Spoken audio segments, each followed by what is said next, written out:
بسم الله الرحمن الرحيم. الحمد لله رب العالمين، والصلاة والسلام على رسوله الأمين وعلى آله وصحبه أجمعين. السلام عليكم ورحمة الله وبركاته. First of all, let me call Hafiz Muhammad Ahmad, the student of Physical Education Department, to recite the Holy Quran in order to start our program.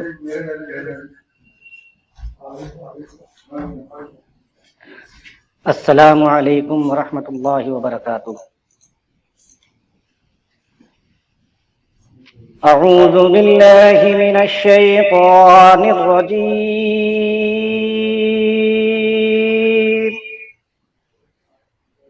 بسم الله الرحمن الرحيم.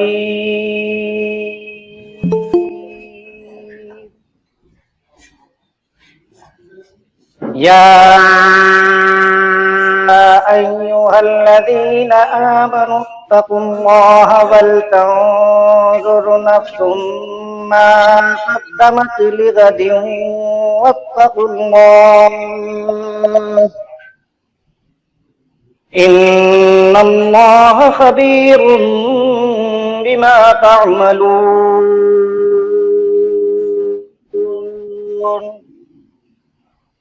ولا تكونوا كالذين نسوا الله فأنساهم أنفسهم أولئك هم الفاسقون.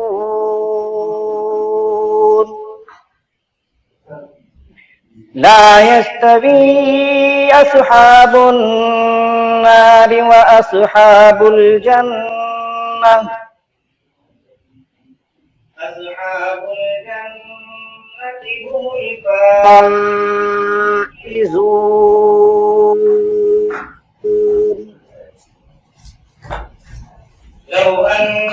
لو أنزلنا هذا القرآن لرأيته خاشعا متصدعا من خشية الله. وتلك الأمثال نضربها للناس لعلهم يتفكرون.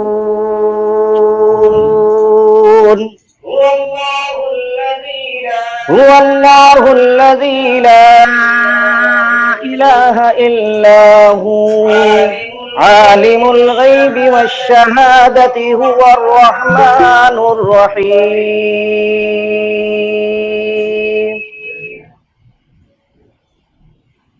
آمنت بالله صدق الله العظيم.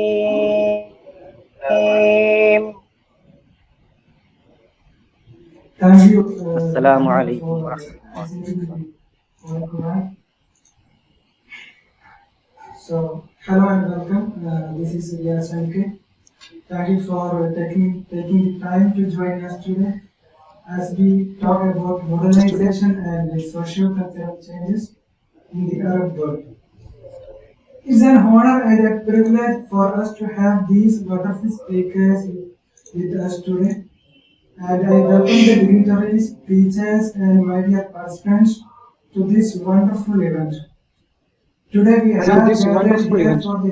have gathered here for the webinar arranged for the students on modernization and socio-cultural changes in the Arab world. I'm sure we will be enriched by this webinar. Once again, I welcome all of you for this event. And this webinar is conducted today in the course of considerable changes has been experienced by the West Asian and North African regions in economic, political and social spheres in the 21st century. Increasing rates of modernization and globalization in the Arab world over the past 2 decades have led to moving away from religion, tradition and ethnocentrism to embracing more secular, liberal and egalitarian values.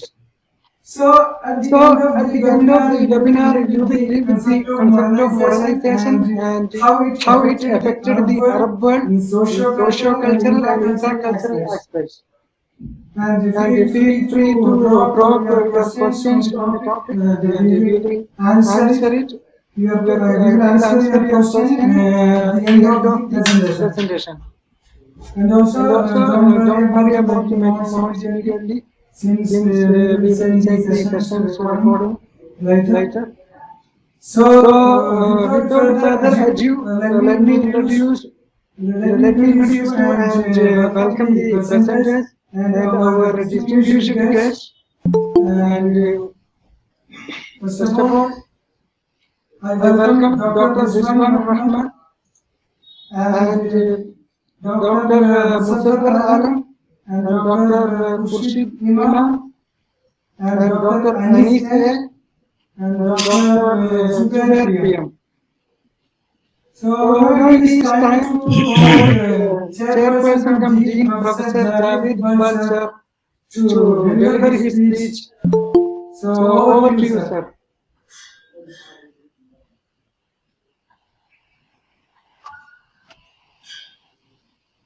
Can you hear me? Sir? Javed sir?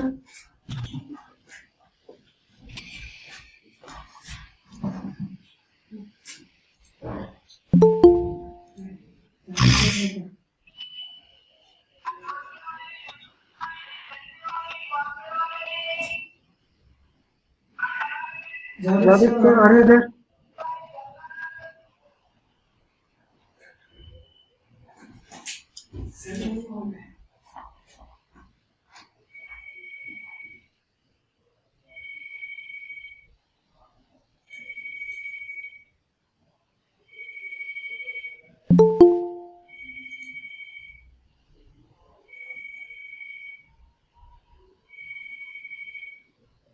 Javed Iqbal sir is unmute. Okay. Good morning to all of you. Assalamu sir. Assalamualaikum.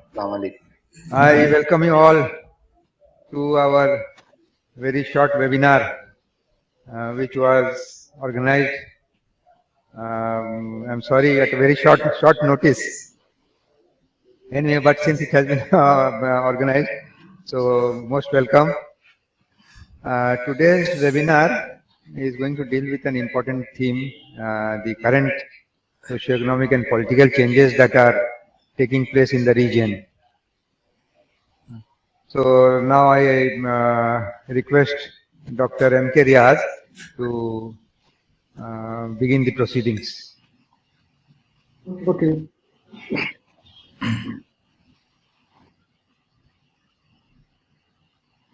First of all, I would like to call our first speaker, Dr. Muzaffar Alam, Professor in the Department of Arab Studies in English and Foreign Languages University, Hyderabad.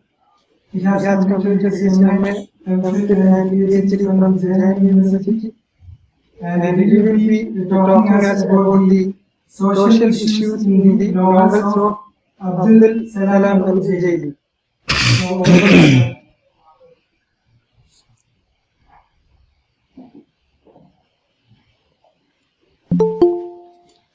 Respected Chairperson, the key speakers, professors, research scholars, and participants. Assalamu alaikum wa rahmatullahi wa barakatuh. Am I audible? Everybody listens to me? Yes, sir. Oh, yes, sir. Our deliberation today is on a very small topic, social issues in the novel of Al-Salam Al-Ujaili. Al-Salam Al-Ujaili has different identities known in the Arab world as a physician, as a politician, as a literary figure, as a professor,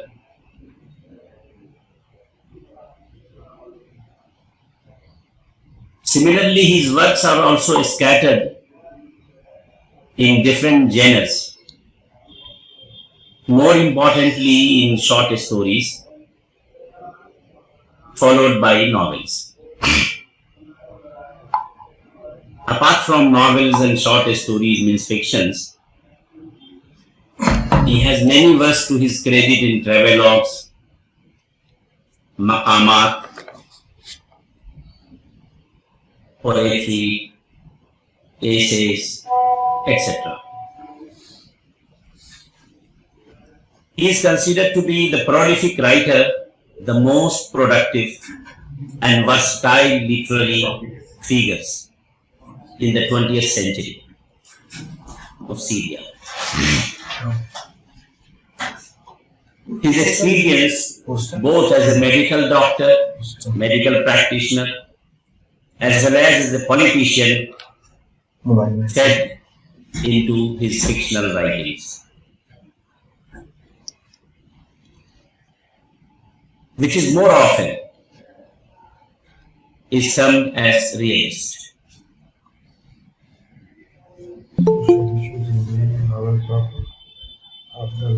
He is considered one of the earliest writers of fiction in Syria.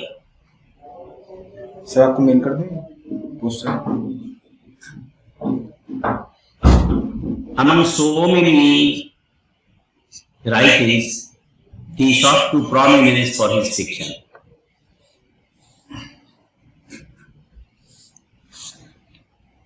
However, his preferred genre remained the short stories.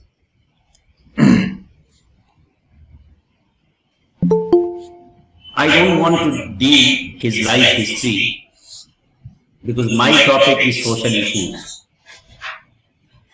So let me focus on the social issues dealt by this novelist.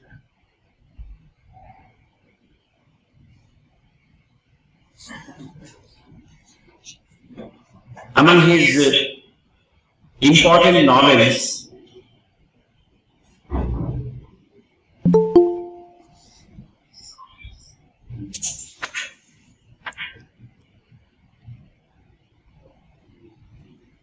Land of the Landlords,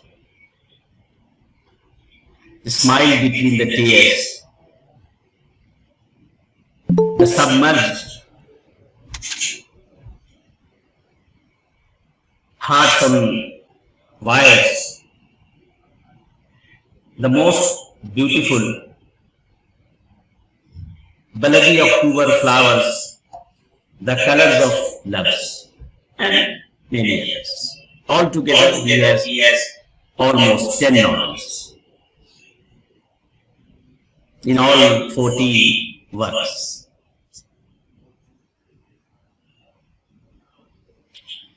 His birth synchronized with the World War I, his political consciousness with the partition of Palestine, and his entry into politics with the separation of Syria and Egypt. Altogether, these important three events form the personality of this writer. And these three important events reflected in his writing right from the beginning till end, till 2006.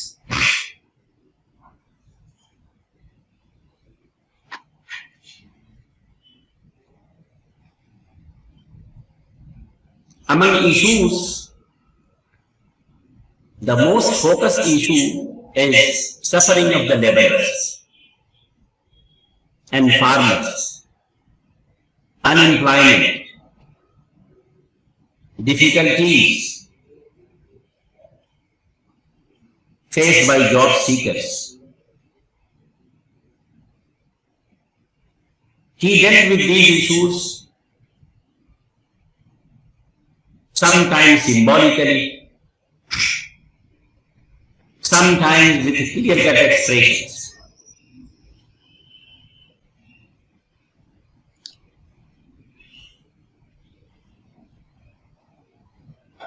Among the problems faced by farmers, he focused on the exploitation of these farmers by the landowners and the feudals, ignoring their dignity and respect in the society.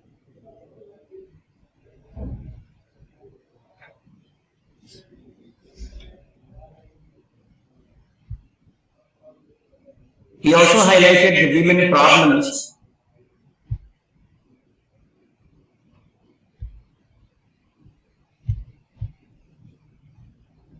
These problems are reflected in different forms through various characters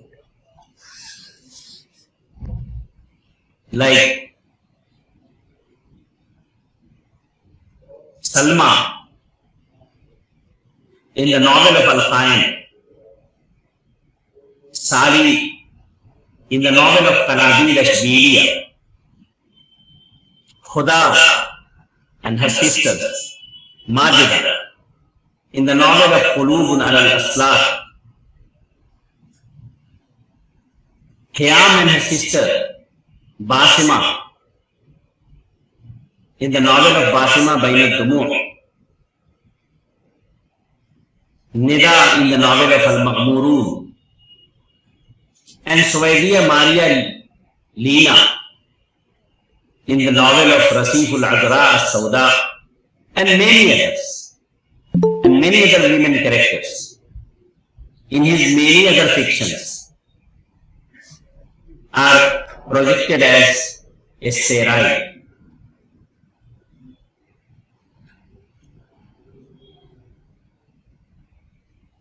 This sterility of all these women characters reflect the sterility of Arab society. These women characters are not sterile in fact, but they are projected in these novels as a sterile because the writer wants to project the Arab society as a sterile.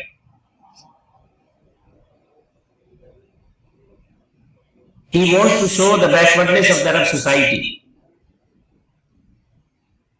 He wants to show the lack of development,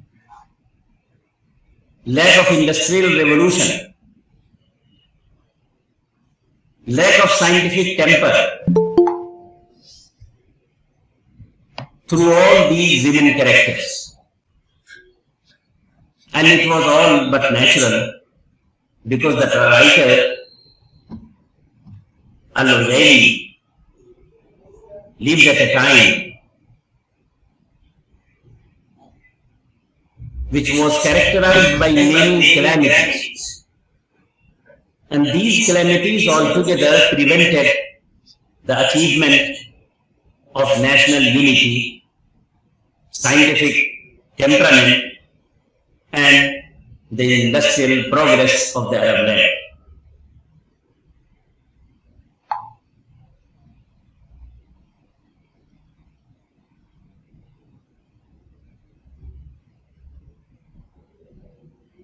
Khuda in the novel of Qulubun al-Aslaq shows the Arabs, the image of Arabs bourgeoisie and their role in the backwardness of Arab society.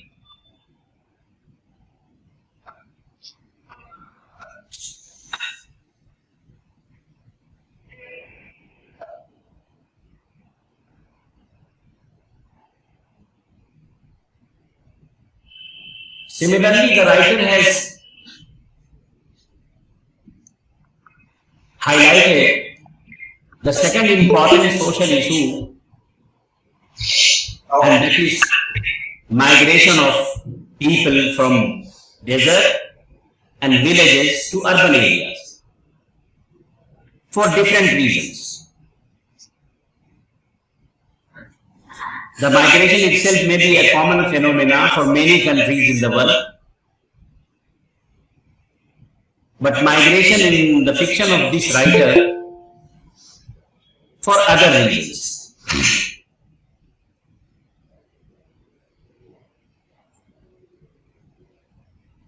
Many migrated from these desert and rural areas to urban areas,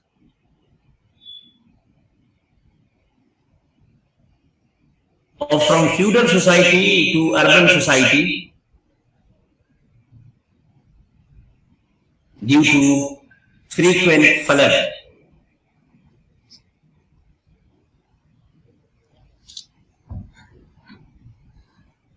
This flood problem is depicted in the novel of Al-Maghmurun, and that is why the novel itself shows Al-Maghmurun means the submerged people, the people who are submerged in the water.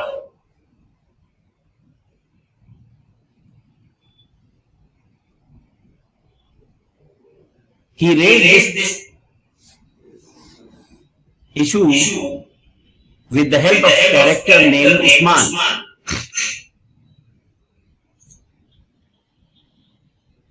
Though flood is a rampant, this is a frequent problem, especially in the desert area of Syria. But nothing could be done to overcome this problem by the government. So this novel also shows the apathy of the state.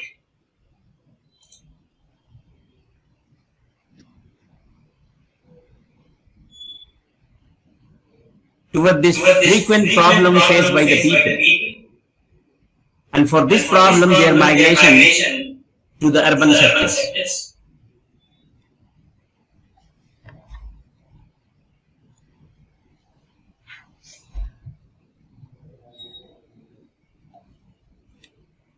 Among other issues, he also highlighted the issue of social conflict.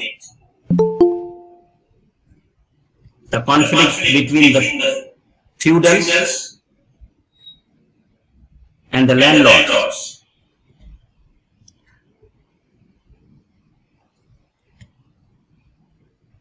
And between the landlords and the ordinary farmers in the context of migration.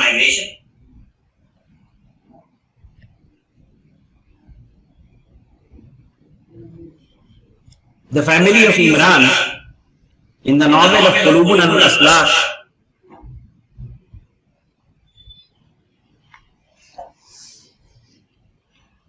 represents a feudal family who is very happy with the existing system of feudalism,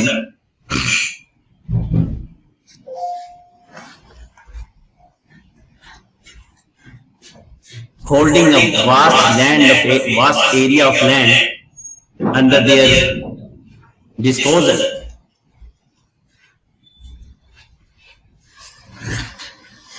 Owning substantial property. Thus, they support this feudal system, the existing one. On the other hand, in the same novel, the writer highlighted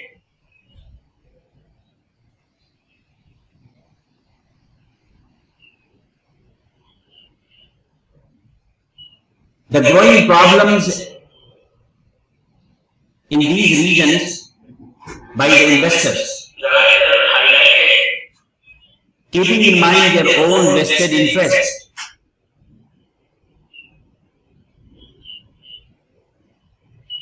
Thus, it takes a shape of conflict between the investors and the original dwellers of these areas.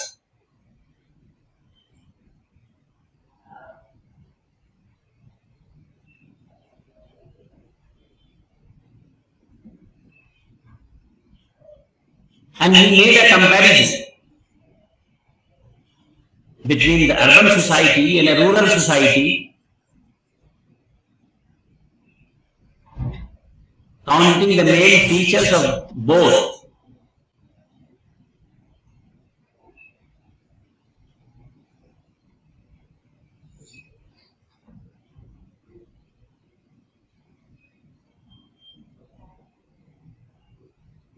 and being a parliamentarian for almost 15 years, he not only raised these issues, all three that I have mentioned here,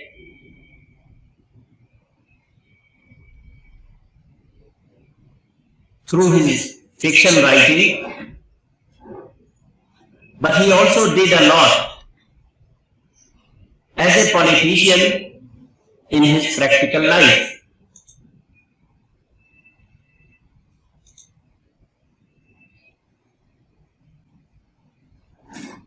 And the last point,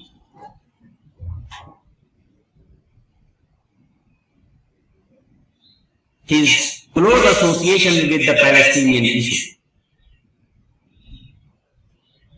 Not as an issue of politics, but as an issue of society.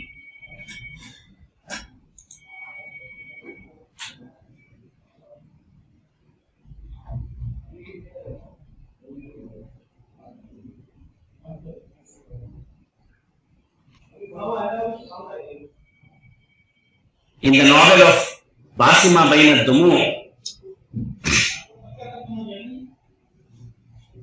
smiled between the tears,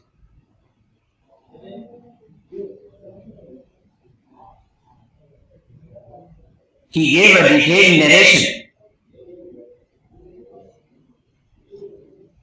of the suffering of these Palestinians in different Arab nations, those who migrated from Palestine after the partition of his state.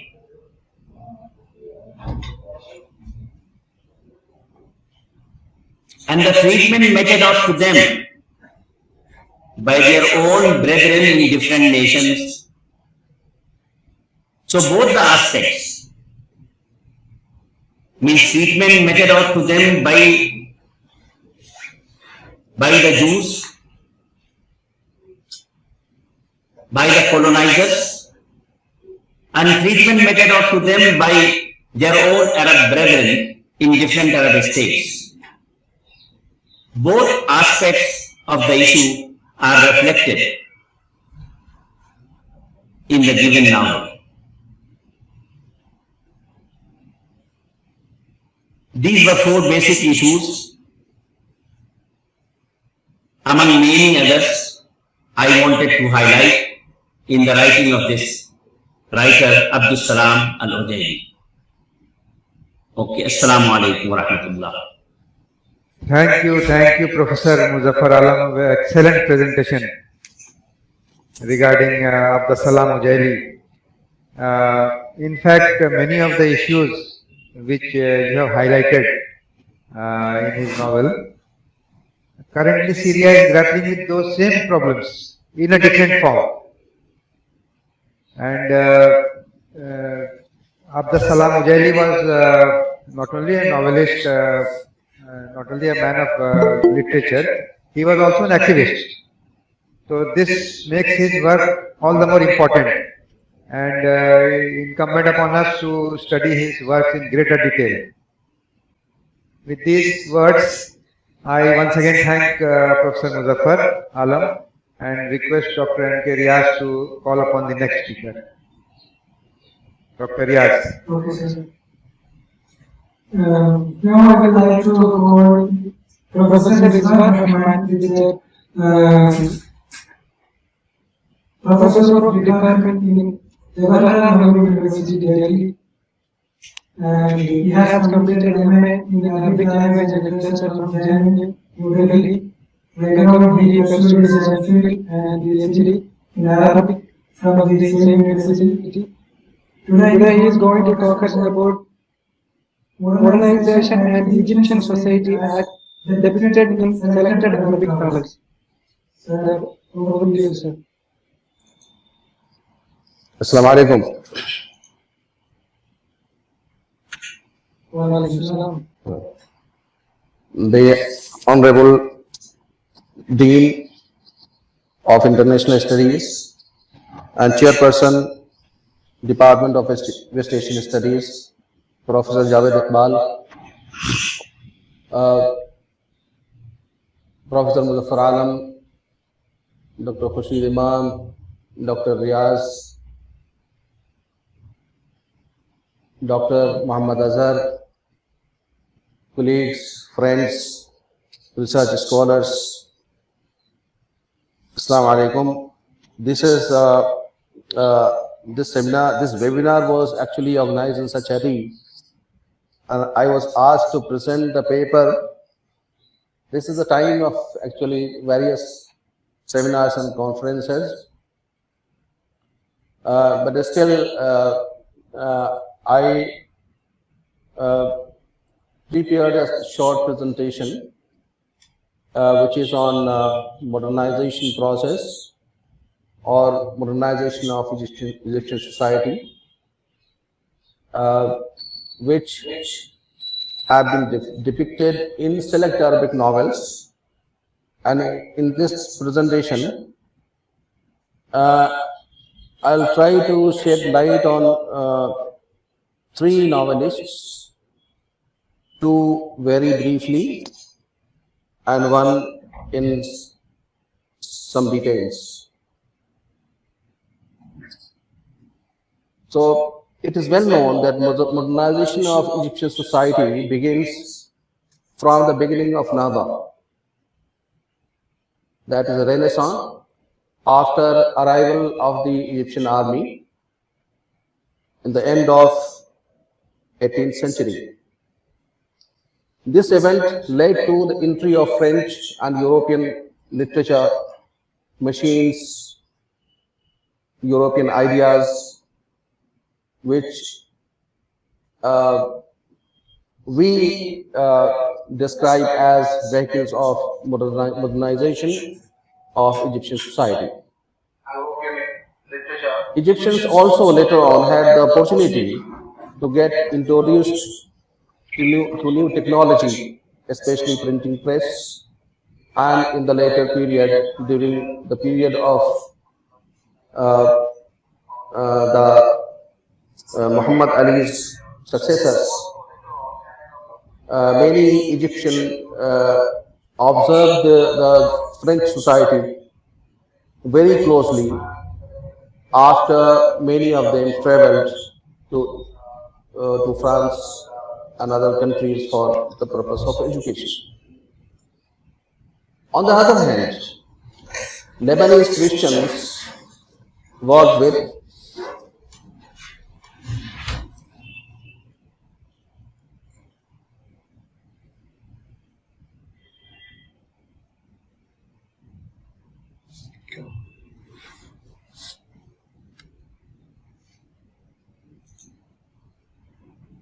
Sir, you are not audible, sir.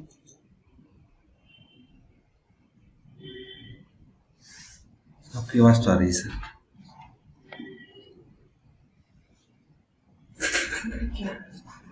आपकी आवाज तो आ रही थी इसमें.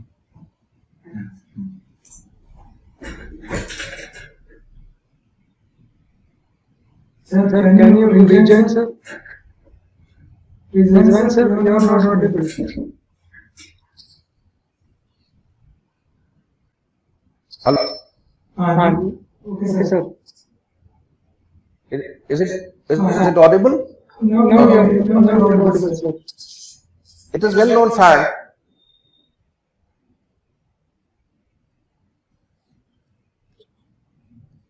Audible? Okay. Muhammad Hussain Haikal was the first writer who wrote the first Arabic novel known as Zainab, which is rural Egypt and which has a distinct mark of impact on the process of modernization.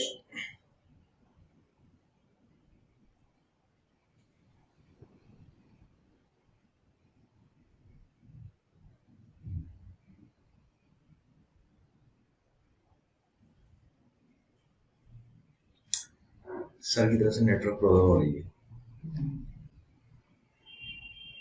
I think we should reconnect. We can't get. Sir, could you please reconnect? Rizwan, sir? Your voice is cutting.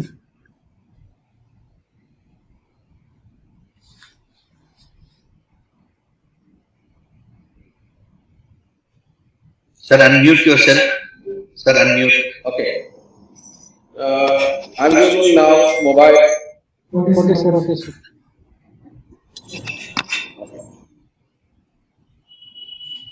Just a second. This is the problem of technology. Problem of modernization. Yes, modernization. So, I was saying that Muhammad Hussain al-Haikal was the first writer of Arabic who wrote the first novel in Arabic known as Zainab. That is the background of rural Egypt, and which has a distinct mark of impact of process of modernization and modernity in the society. This was the first experiment where simple poor men have been depicted as pivotal characters in the fiction. Poor people based solely on agriculture for their livelihood, struggling to barely survive, were depicted. It is surprising to note that the writer from an elite section of society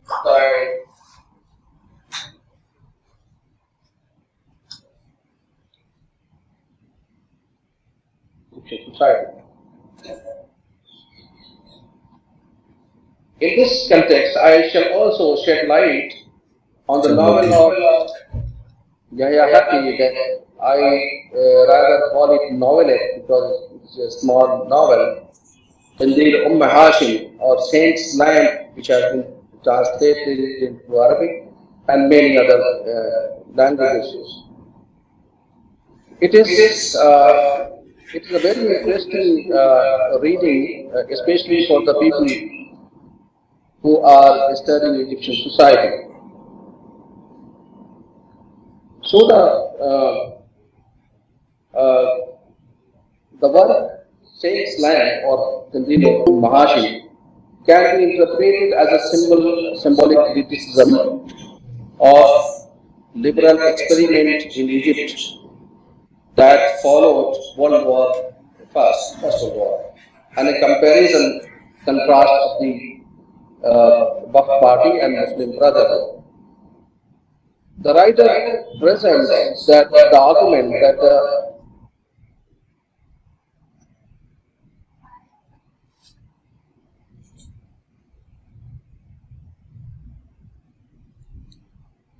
network issue sir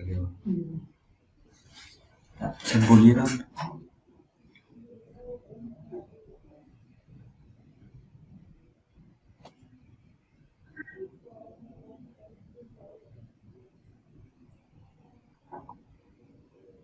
Rizwan, sir. You are not audible, sir. Okay, I am not using camera because connect is very problem. Okay, you can proceed without camera, sir. Happy presents the argument that the East and West can be and should be reconciled, and he does this through his use of political volatile examples of science and religion of an eye doctor, ophthalmologist in a small community, as opposed to political party in Islamic religion at the level of the state and society.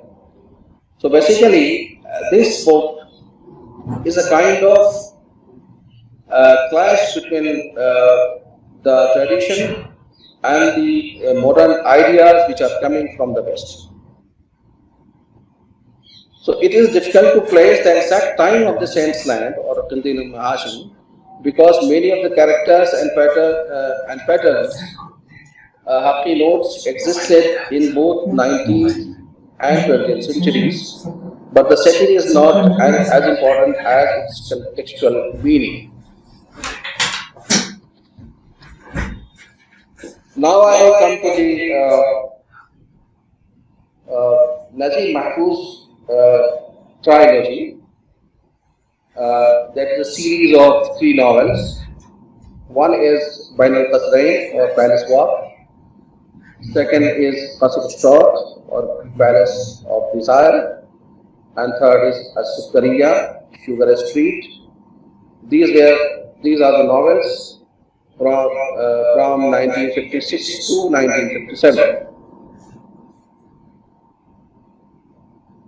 Through this, I try to analyze the process of transition to modernity in Egypt through these novels by Najib Mahfouz. These works project the historical and social and cultural transformations from traditionalism to modernism in Egypt through fiction that reflects the stories of three generations during the time spans depicted in the 1917 to 1944. For Cairo trilogy, as it is known, the narratives represent upheavals not only in Egypt but also in the world in the process of convulsive change. In 19th century, Egypt, the influence of European culture was felt more profoundly under the rule of Muhammad Ali's grandson Ismail, who planned to turn Egypt into a modern state. This was also influenced by British indirect rule in Egypt, which lasted from 1882 to 1952 and ended abruptly in the Egyptian Revolution of the year 1990. Regarding the 1798 French Revolution of Egypt, followed by that of British, it can be claimed that these colonial imprints were of crucial importance for Egyptians in the process of modernization. As the social, economic, technological, and historical backgrounds of Egypt, they were different from those of European countries. Developments in the world at that time left the people of Egypt stuck between their own culture and European kind of modernity. Egyptians were Muslims, while Europeans were largely Christians. However, the new way of life that was intended for their people was at the cost of westernized form of modernization. The political situations in Egypt caused society to be readjusted to meet the needs of modernity. However, modernity was understood as imitation of the West, especially by some intellectuals in Egypt, while resistance was regarded as unavoidable for people who feared to lose their own cultural and religious values. The intellectual and historical transformations that took place in Egypt in this period are successfully portrayed in Najib Mahfouz these novels, but and these are basically depiction of three generations of one family.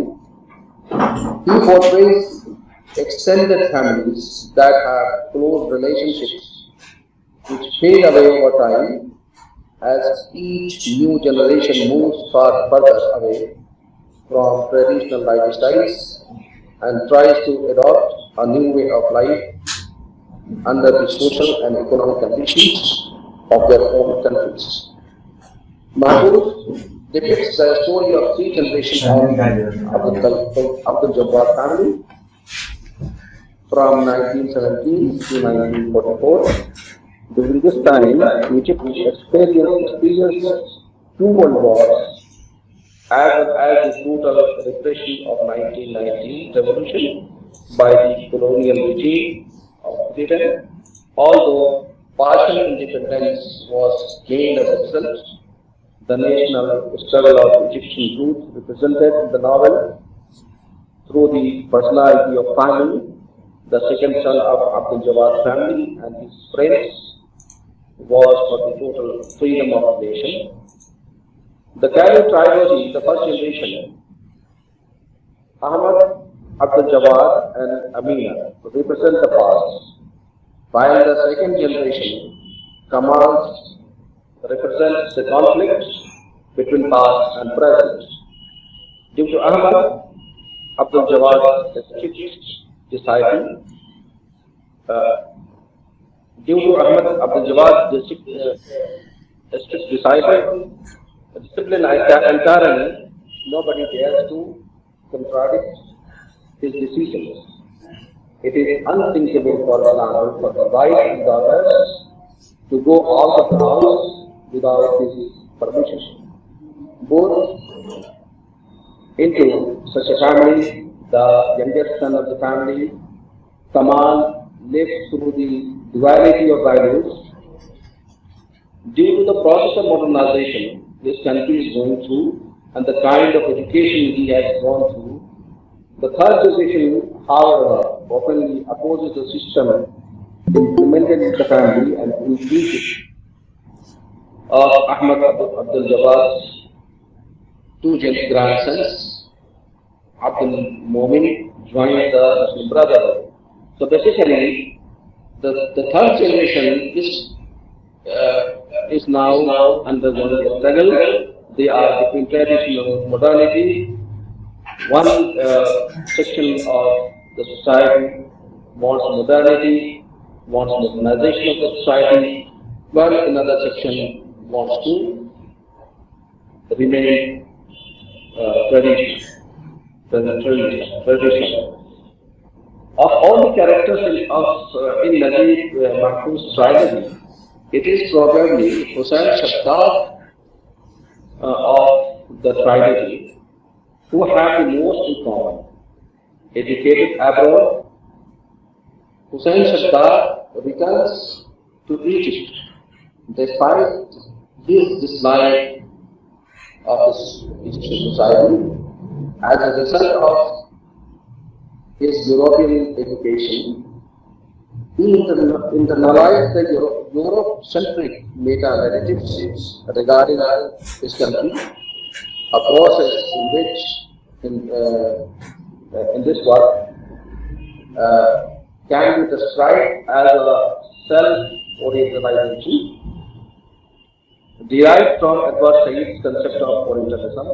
Self-orientalization refers to the internalization of Orientalist discourse in understanding one's own country.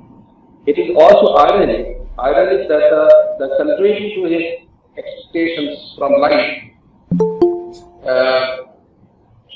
and his life Hussain Shabdad is obliged to be satisfied with ordinary job which he had looked down on always. This book presents an analysis of the transition to modernity in Egypt as depicted in trilogy based on comparative literary theory, which I am not going to discuss here. In this period of Mahfouz, Mahfouz fictionalizes the trilogy, Egyptians were directly or indirectly confronted with the impact of British occupation. This impact can be understood through the lens of post-colonial theory, which interrogates the influences of colonialism on societies and cultures.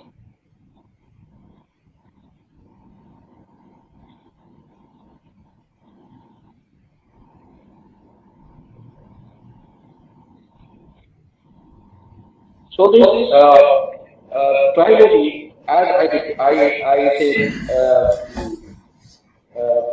previously, is describing how modernity has slowly crept into Egyptian society and how it has been treated by the three by Najib Mahfouz in his novels. At the same time, there is also kind of conflict in the society among the people because there has always been a group of people who wanted to remain traditional in their approach and also in their actions, which can be actually seen in the novella The Saint Plan by Yahya Hassan.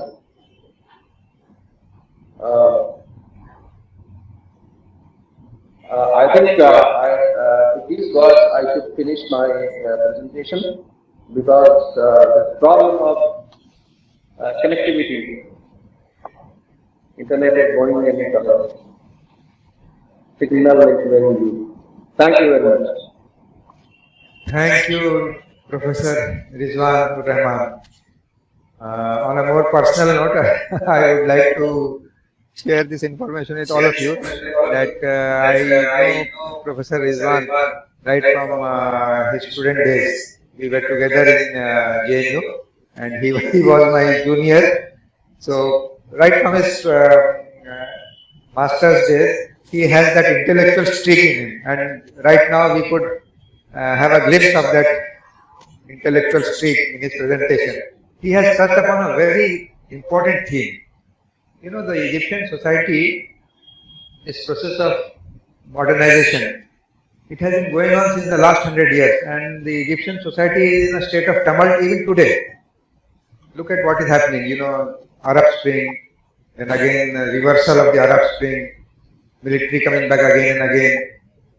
So it is the misfortune of the Egyptian people that despite having such a long literary tradition, they have never had an opportunity to experience real democracy and freedom. Now with these words, I now request Dr. Riaz to call upon the next speaker to give his presentation. Thank you. Okay, sir. Yes, sir. Thank you, sir. Now let me call our next distinguished speaker, Dr. Khurshid Imam, Assistant Professor in the Center of Arabic and African Studies, School of Literature and Cultural Studies, Jawaharlal Nehru University, Delhi. His areas of interest and specialization are Hebrew languages and culture, Hebrew studies, Semitic languages, culture and identity, Asian studies, and he will be talking on Arab and Jews, the cultural interaction in literary space. So over to you, sir. Thank you, Dr. Riaz. Let me, in the very beginning, congratulate and thank the Department of West Asian Studies, Aligarh Muslim University, and in particular, the Dean, International Studies, Professor Jawaharlal Sahab, who has been a mentor from my student days itself, and Professor Muhammad Azhar Sahab, who I had seen him some time back. I wouldn't have spoken to him in a long while, who has also been my teacher. He has taught me in West Asian Studies here in JNU and has been a guide and mentor throughout. Also, I should thank Professor Rakshanda Fadli, ma'am, whom I have heard several times with awe and adieu. Thank you for giving me this opportunity. My topic, as you all know, is Arabs and the Jews, the cultural interaction in literary space. For me, this is a new area that I have started studying of late, particularly the literary aspects. And I had been focusing more on the contemporary times, the recent literature that has been produced in Israel post the establishment of the State of Israel. But through the process, I realized that it's not possible to understand the current literary reservoir of Israel without understanding the historical connect between the two people, who largely we know through the conflict that is being reported every now and then on different platforms, that is of violence, conflict, etc., etc. But if we go back into the history and try to understand the process of modernization, contact, cultural development, cultural interaction, the conflict, the confluence, the contacts, all these have been preserved in the literary form in one way or the other. And this is what I have tried to look into, or I have been trying to dwell upon today. But having listened to my two earlier esteemed professors, so Professor Muzaffar Alam and Professor Rizwanur Rahman, who have been very focused on the perception how an Arab intellectual writer saw these developments and depicted them in the writings. I have taken a different path, trying not to focus on individual writers. Rather, I have tried to look in my paper to locate the interactions, the points of interactions, the exchanges, the give and take between these two people who have been living together for centuries, with all its upcomings, downfalls, everything they have witnessed together. And I have tried to locate on those areas.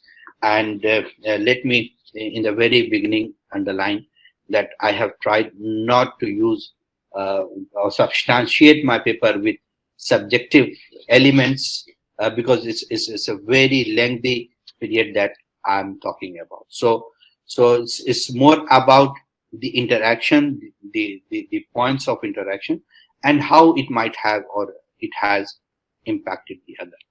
So West Asia has been home to both the Arabs and the Jews, and there has been consistent contact and conflict between these two people and their cultures. The intercultural dialogue of the two has always been very complex and intricate, because both of them follow the same history, same tradition, same narration, with different versions maybe. So it's intricate where to differentiate, where to make that distinctions, where lies us and them. So there are indications of antagonistic dialogues as well, stemming from ethnic, social and political tensions that were there on the ground, to indications of mutual influence and fruitful dialogue between the two sides, resulting in reflecting in the different outputs that they had done throughout the ages. For example, through translations, through theoretical performances, through joint projects, all these are areas in which both the Jews and the Arabs have worked together, producing an array of literature, religious, non-religious, etc. And those are very, but in modern contemporary times, particularly with the start of Zionist movement, the traditional points of contact and conflict suddenly became more violent, loaded with national elements into that. The conflict and the literature thus produced was largely influenced by ideological reasons than literary reasons. So these are the few outlines that I have been trying to look into.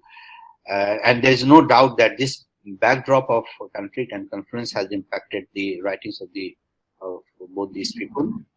This entails their long Abrahamic tradition, the tribal nature of the two people, and we can go on enlisting a big list of confluence and conflicts. The literature of full of these elements, not necessarily between the two people, but also within each one of them. So if we look into the Arab writings, we have different groups. If you look into the Jewish writings, we have different sects. All these are there in the writings that we can see throughout. So my paper tries to divide the whole interaction into two prominent phases. One, of course, is the post-state period when the state of Israel was established, and the one lengthy one, the most prominent one and the basic one, was prior to the establishment of the state. It's a long period, but the distinctions are very clear because in post-state period, the nature of literature produced in Israel, both by the Jews and the Arabs, are of a very different and distinct nature than the literatures produced earlier. So today, as we know that Israel represents the Jewish state, but prior to the establishment of the state, Jews were scattered in the Arab world where they lived amicably with the Arab counterparts. And this is a very important point because living amicably results in exchange of ideas, thoughts, discussions, debates, etc., etc. And apart from that, the Arab world in general has been a crossroad of cultural transmission, north, south, east, west, and of course, as a result, it has been largely not a monolithic society. It has been a vibrant, heterogeneous society for most part of the history. So in pre-state period, the encounters between these two people dates back to the pre-Islamic times. Both these people have interacted over a long period of time, and the process carries several identities that assert commonality as well as differences. Of these long encounters, it is worth mentioning two periods which I have just mentioned, is that have left immense intellectual impact, leaving behind an ocean of academics. And even today, if you talk to any Israeli intellectual, they'll talk high of the literatures produced by their ancestors, particularly around the Arab world. So, and most of them were in Arabic, by the way. So the first and the foremost of these intellectual interactions is referred to as Middle Ages, wherein the Jews and the Muslim Arabs in particular interacted to produce the most interesting, fruitful, and durable result. And it was, of course, located in two territorial areas. One, of course, is Spain, and the other was Iraq. And both Spain and Iraq too were interconnected in one way or the other that we might talk of later. In Spain, with the arrival of the Muslims in the 8th century, the Jews had started an era that had immensely enriched their culture. The cultural give and take was most visible in these two places, in Spain and Iraq, because these were the centers of learning for Jewish scholarship. All these the intellectuals had moved there. The other period is, of course, the establishment of the state, where I would be talking about more the differences between switching over of the Palestinian Arabs, or the Arabs who so far had been writing in Arabic, and then with the cultural influence they switched over to writing in Hebrew, and which is a major shift that a community that is a people that is so proud of its language Arabic, so proud of its history, emotional attachment of the language of the Quran, and is still switching over and writing their intellectual outputs in Hebrew is a big shift. So that we'll talk about later, but in the beginning I should speak about their traditional, particularly in the Middle Ages, which was in Spain.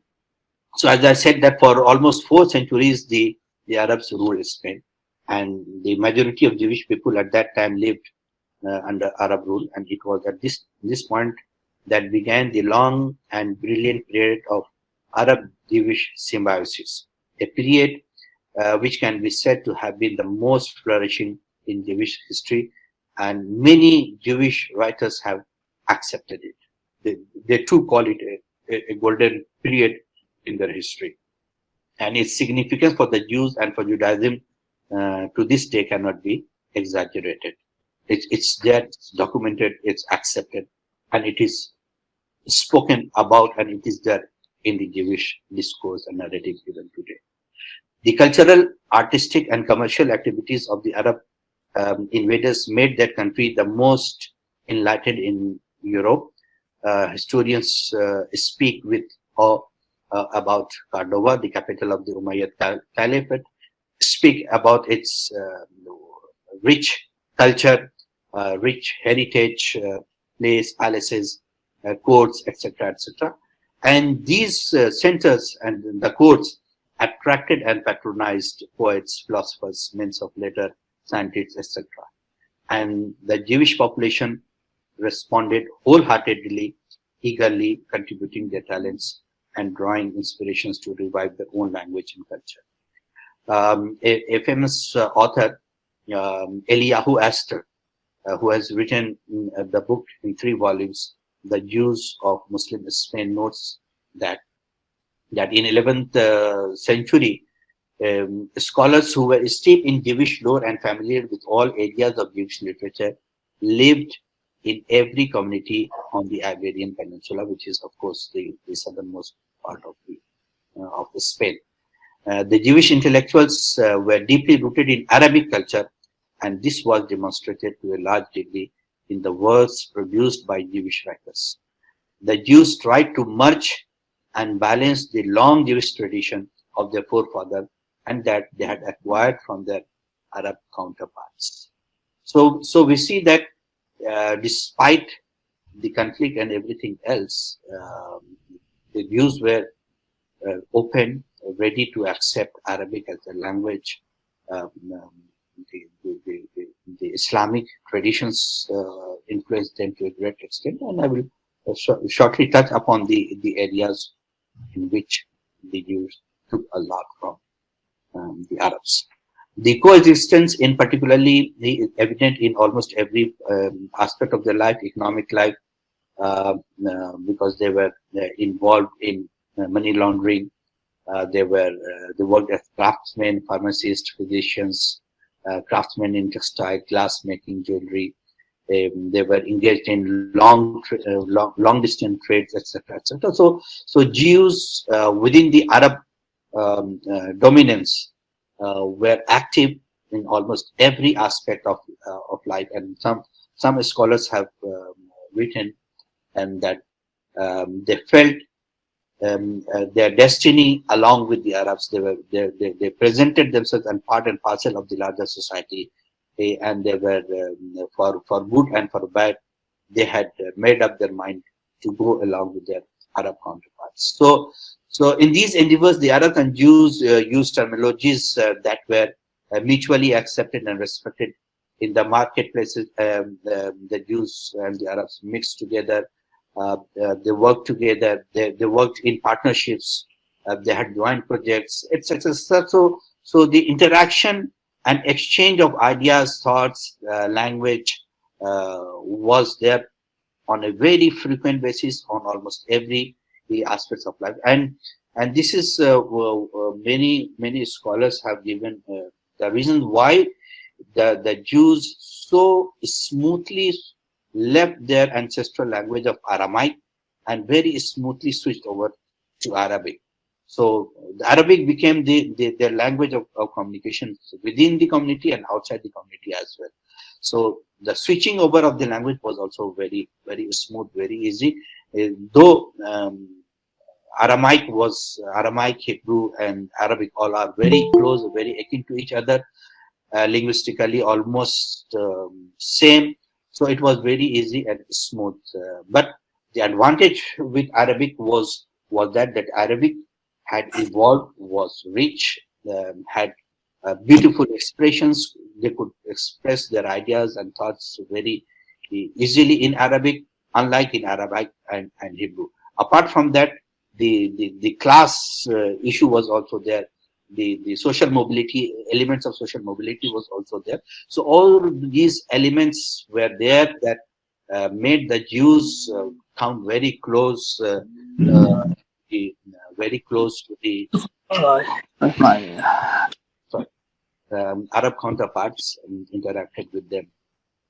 So the language of Islamic faith, Arabic, was also the Arabs and the Arabic culture was also in a sense not very repugnant to the Jewish counterpart as they had experienced earlier in the European Christian world. So there they were exploited, looked down upon, but the Arabs and the Arabic culture was more welcoming to them, and this was another reason that they had no hesitation in switching over. So these were the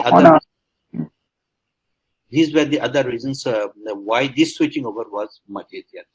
So by 10th century, some 2.5 centuries after the rise of Islam, Jews made a total and largely effortless transition from Aramaic to Arabic, and now used Arabic not only in daily speech but for nearly everything they wrote.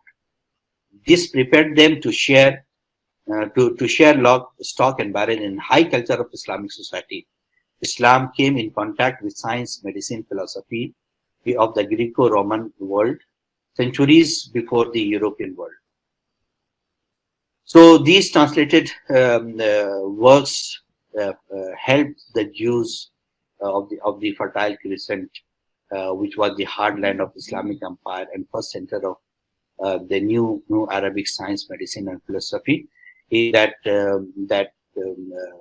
convinced the Jewish counterparts to adopt, improvise, take ideas, thoughts from their Muslim counterparts and applied the same ideas in their own world.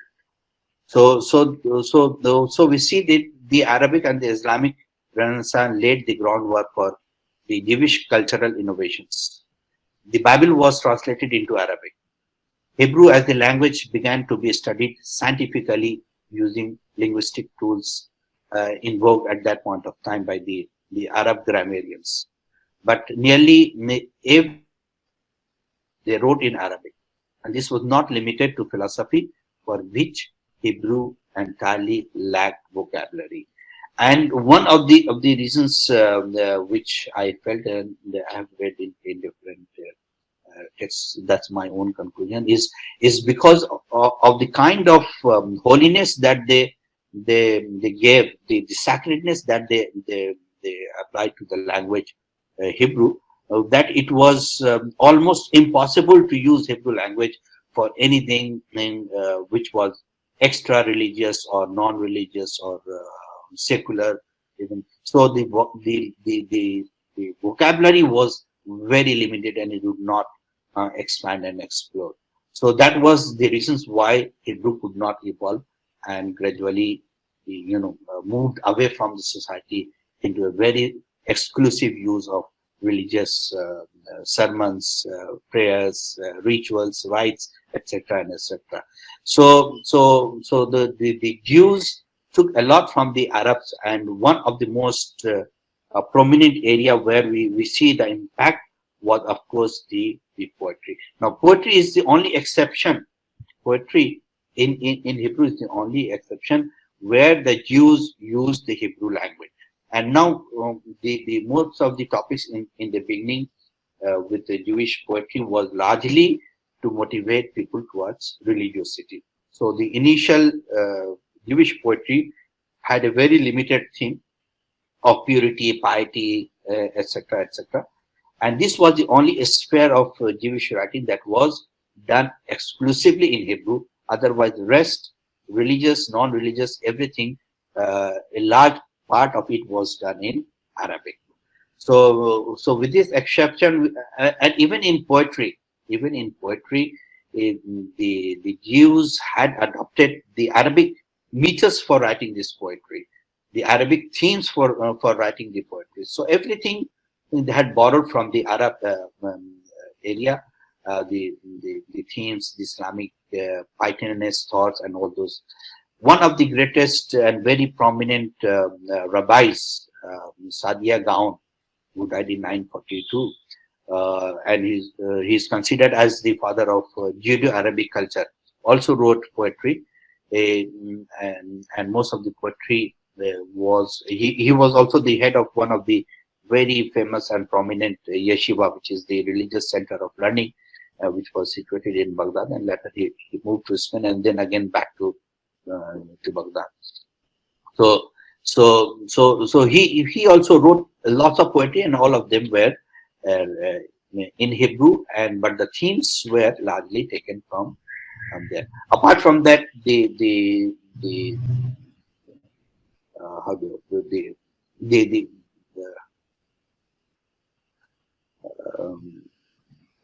Sufi movements, a kind of Sufi movements, Sufi movements at a later period of time had also influenced the Jewish thoughts and their writings. So lots have been written about the Sufism sect kind of thing, and there was also a parallel which we see the like a Karaite movement within Judaism, which runs parallel to the Shia Sunni divide in Islam, that we see that as they kind of revolt against the Sunni dominance, there was another sect, or whatever the justification that was given. But even within Judaism, we see that there was a small sect that revolted against the dominance of a particular religious thought over the people, and the Karaite movement had started.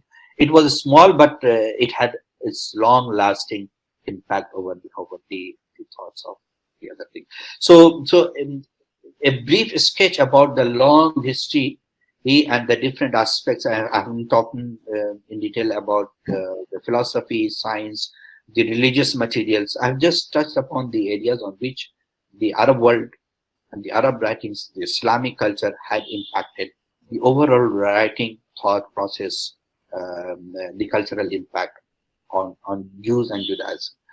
But with the establishment of the State of Israel, one major shift happened was the different centers where literatures were being produced. They started shrinking, and another center of literature started being produced in what is later started to be referred to as Israel. So we see that the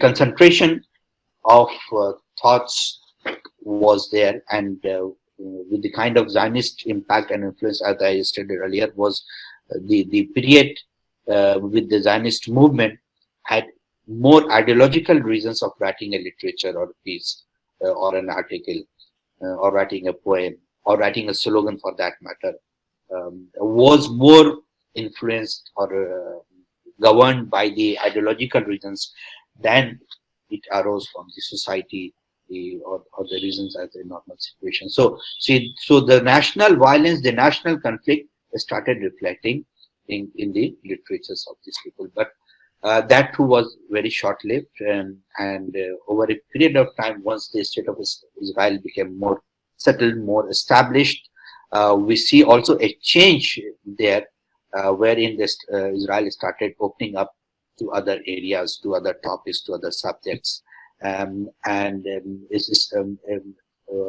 alternative narratives and cultures were rising to surface, shaping a multicultural picture with different national, ethnic, and religious attributes.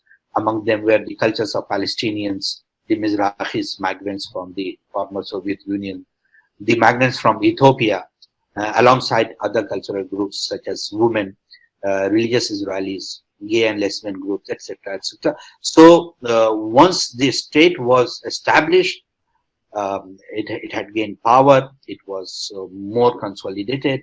We see that the literature too evolves into a more open area of writing. But once we talk about all this openness, we also see a shift, because earlier it was referred to as Jewish literature, Jewish writing. Now it had been renamed as Israeli writing. So once the scholars started addressing it as Israeli literature, the earlier literature that was referred to as Jewish literature did not fall under this purview of literature, and there have been debates going on around that. The second important aspect that I would like to underline here is that even within the Israeli literature, the literature produced by the Palestinians or the Arabs of Israel was eliminated out of that. So that didn't form the part of the whole literature that were produced in that area.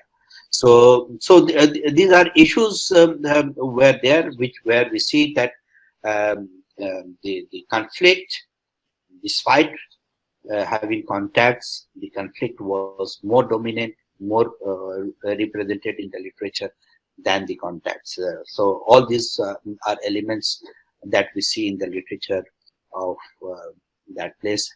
The multiculturality of the state of Israel, of course, comprised of all these, and the study of multiculturalism is unique given its unique situation. And once we do the survey of the literature, we find that there are different layers of identity that these people carry. And for example, the Palestinian citizens of Israel were and are still defined by vague terms such as refugees, Israeli Arabs.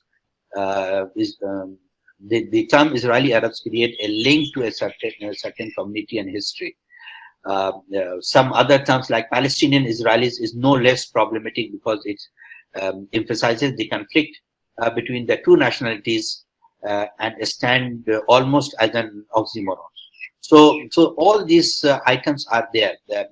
In one of the novels, there is a narration between two people, one Arab and one Palestinian, and in the narration, an individual mentions the identity as Palestinian, as an Israeli, as a Palestinian, in a background of an Israeli institution where they were studying together. So while speaking, the person said that it was how can you be a Palestinian? Either you are an Israeli Arab, you cannot be a Palestinian. And if you define yourself as Palestinian, it means that you are not loyal to the state. So these terms are very loaded terms that have been used in the literature, which depicts the split. And for the Palestinian writers within Israel, they too have this conflict and split within themselves when they talk or when they decide to write in Hebrew. So some consider them as a betrayal to the Palestinian cause, to the Arab people, Arab culture, and switching over to the Hebrew language while writing their writing.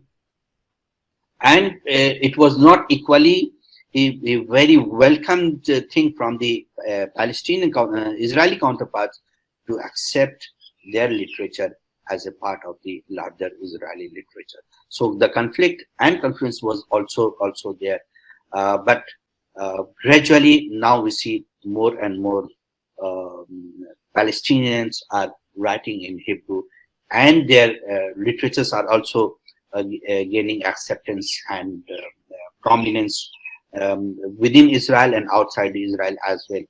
Some scholars, their novels and stories, I'm talking about the Palestinian writers, have also been translated in many other languages. They have been also awarded by the awards by the Israeli government. So these are the developments that we see, that the normally the Jews and the Arabs that we know of, the conflict and everlasting conflict between them, had also had a period where they they lived, interacted, shared, and there was a lots of give and take, both in intellectual level, theoretical frameworks, writings, and then we see the conflict rising and reflecting in the literature, and again we see a new openness. So there has been a long history, and there have been ups and downs, and this is what I have tried to locate, give a framework in which this relation of modernization and socio-cultural exchange could be studied. A lot have to be done in this area, and it remains to be explored. I thank the West Asian Department for giving me the opportunity to share my thoughts on that. And at the last, I would also say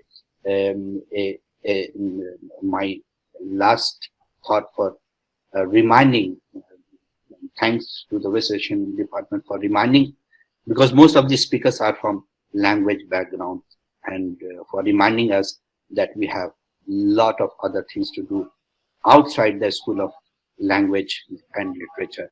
We have a larger role to play in the society in West Asia and other socio-cultural events. Thanks for reminding us that responsibility as students of language as well. Thank you, sir. Thanks for giving me the opportunity.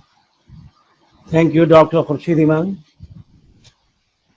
And Thank you, sir. in fact, we received a lot of knowledge from your presentation. It was illuminating for us and for our students and all the participants. In fact, you have touched something which is untouched and which is not in the common knowledge. The common knowledge only hovers around the disputes.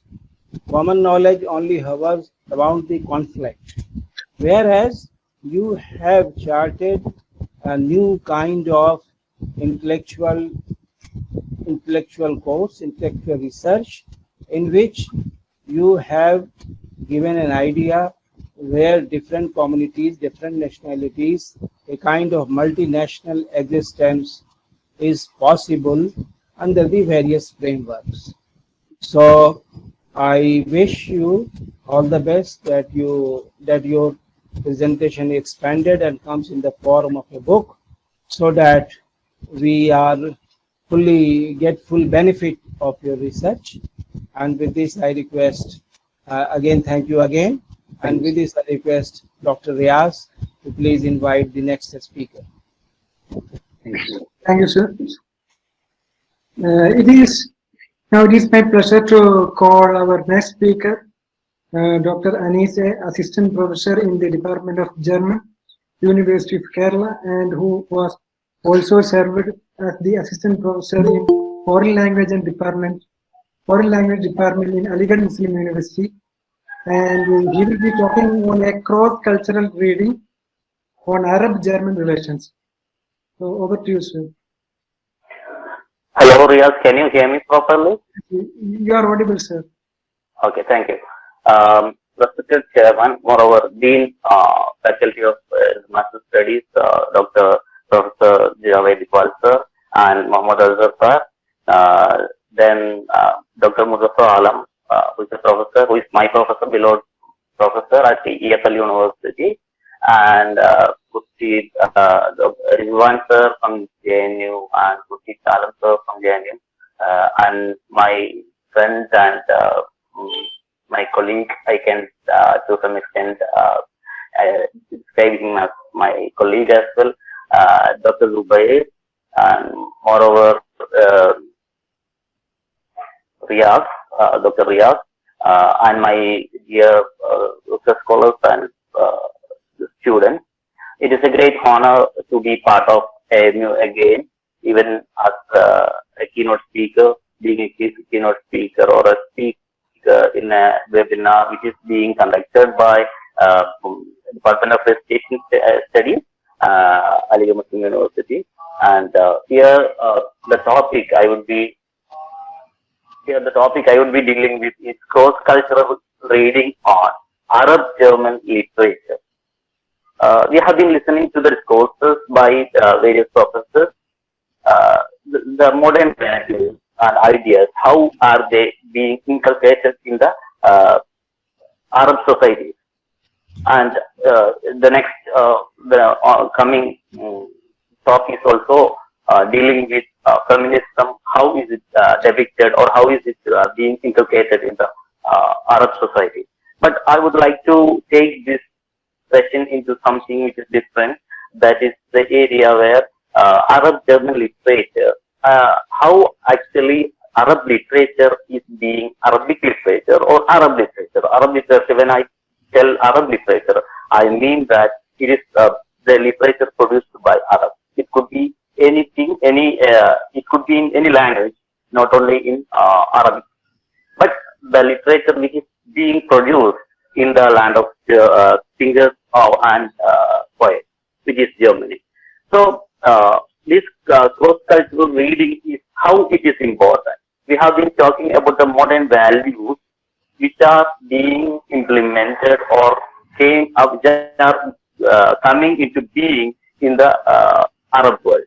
But how Arab values and how Arab ideas and how Arab style, how Arab culture is being imparted to the culture of Germany, and how their literature is being influenced by the presence of Arab writers in Germany. That is the topic I would like to share with you. And in fact, when we look back, when the Arabic works or Arab works are have set foot in English literature or in English language or in some other European languages, it has a long history. Maybe it can go back up to the 17th and 18th centuries. But when we say Germany and German language, how friendly or how accurate or how much ready is language to accept Arabic styles and Arabic literature and Arabic cultural interests in their works. This, if we really trying to trace that, we can easily understand it is not beyond 1970. That means 20th century. 19th only we can see some Arabs who have come to Germany and started their writings in German language. So here we can name some first generation authors or writers from Arab world who have been to Germany and who have been contributing towards German language with German Arabic identity. We can name them as Yusuf Noam, Selman Tawfi, and of course Rafiq Shami. So Rafiq Shami is one of the bestseller authors in Germany, who is currently available in Germany. So similarly, Syrian poet Adel Karsoul.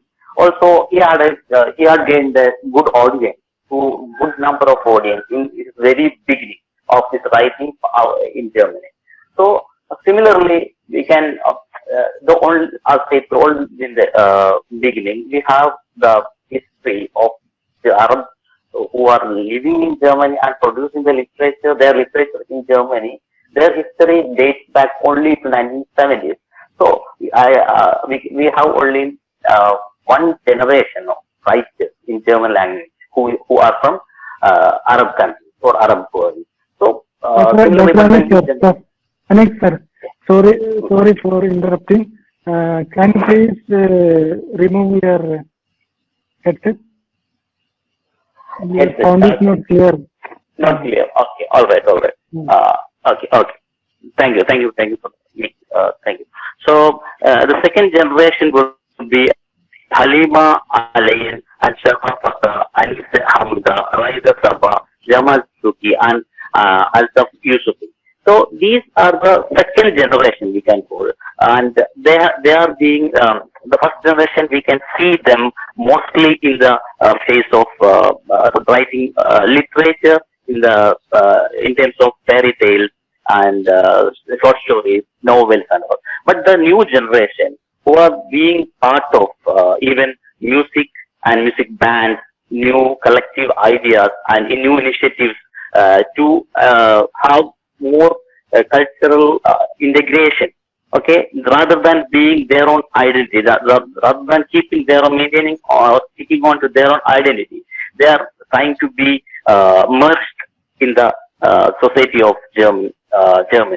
So these are the generations we can see in the land of Germany now from Arab countries, and of course we'll have to take the we'll have to quote some names. We'll have to bring some authors who are prominent in Germany, who are from Arab world. For example, Abbas Kibar. Abbas Kibar, who was born in Baghdad, and is one of the well-acclaimed authors in Germany nowadays. And the works he has brought about after he came into Germany was written only in German. That is very and how he started writing in German is because the others means his friends asked him to write in German, and he was reluctant to do so. And after some time, he wrote some letters to some of his German friends, and who gave him encouragement and who encouraged him to do more. So that actually gave birth for a new author with old with we can call Oriental identity, and he has been awarded with many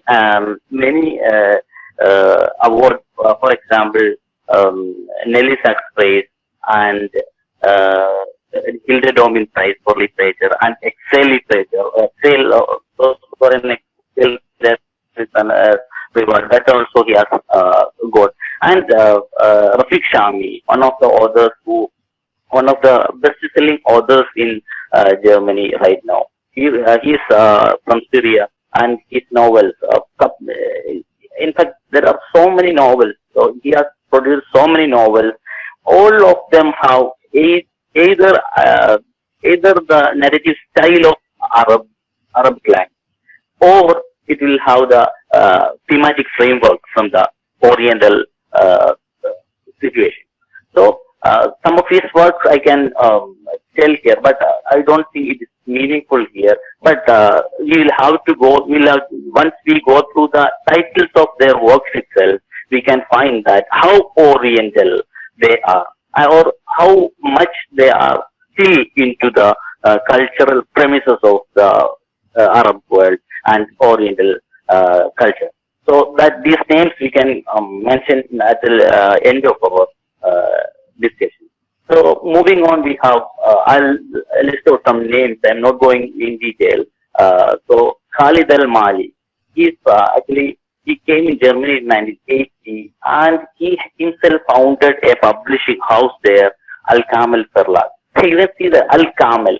So it is camel, in fact, Al-Kamel. So this is such a fusion of expression they have. So they are trying to get integrated in the land of Germany.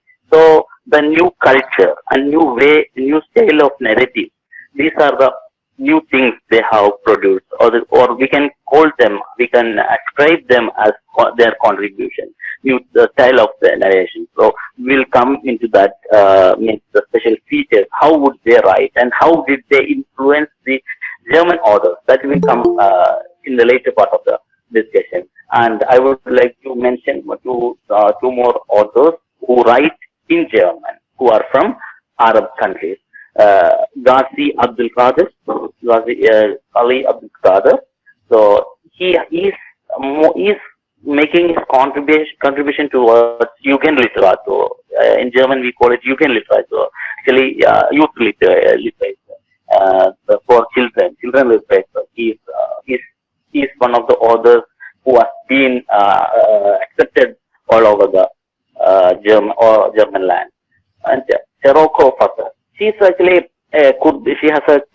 She's also from Iraq, having Kurdish heritage, and she has won many literature awards.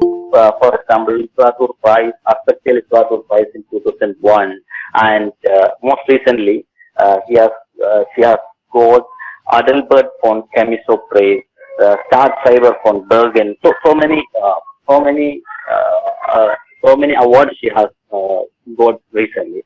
So how much they are being accepted in Germany? This whole such famous awards being given or being awarded to people who are from outside Germany. That is not from the organizations set up by Arabs or any other migrant society in Germany. It means they are being accepted in Germany. So I don't want to prolong my discussion or talk. So there is another part, means how Arabic literature, we have a great culture or heritage of Arabic literature. This should also be imparted to the German society, so that for that also this migrant community has developed many. This migrant community has founded many organizations and publishers, or so there they are doing so many such contributions. So last 2021, even though it was not a promising year for global community, they have contributed. They made the translation of 542 books from Arabic to German. So how active they are, it denotes or it shows how active they are in the being. Although they are a migrant society, they can still contribute to a large level. At a large scale, they can contribute to the literature of the other country or hosting country, and simultaneously they are willing and they can and they could in the past to introduce their culture and their literature to the community with which or in which they are being integrated. So here we can see some of the prominent translators: Harmut Heinrich, Doris Kilias, Larissa Bender, and Sandra Head, Haken Oxen. So all these names we can, and with the help of Arabs, they are translating all the books we have mentioned. So there is such an integration when it comes to the hosting community and the guest community. So both the communities work together and producing and giving and taking the cultural and literature, wealth of literature and culture, and they are exchanging their ideas this way. And moving on to some organizations, cultural and literature related organizations which are founded in Germany by Arab people. There are more, but I would name 3 or 4, which will actually the name itself will tell us a story or the history behind it or the background behind it. For example, Deutsche Arabische Gesellschaft, a German Arabic Society. That's the name of one organization. Deutsche Palästinische Gesellschaft, German Palestinian Society. Bundesverband der Syrier in Deutschland, the organization of Syrians in Germany. Arabic literature in Berlin. So that is an organization in Germany. So they are also doing, all of them have their own cultural identity along with them, and they still want to stick on to that. While we can see other means some of the values and ideas being given from the other end. Those who are staying there, means this community also contributing towards the other end. So we can see there is a publisher. There is a publisher called West of Glisher. What it means, my friend and colleague Dr. Zubair will be more aware of it because his MPhil thesis was dealing with this one. West of Glisher.com. It's a blog by, we have already mentioned, Rasha Khayyat. So her blog is named as West Coast Glisher Diva. So West Coast Glisher Diva is actually a work by Wolfgang Goethe, which is very famous, which connects both Orient and Occident. So here we have so that integration and us being as a bridge between East and the West. So they are trying in this regard a lot. They are making their contribution in this regard a lot.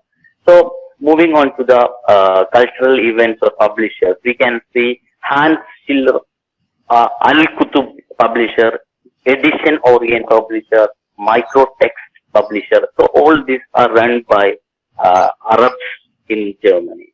And we can see recently, actually last year, 2021, in July, in the month of July, they had a festival, literary festival, Bila Hudud, Arabic literature everywhere. It was there. Till now, we were discussing about the modernization of Arab world. How much, how far more Arab world has been modernized.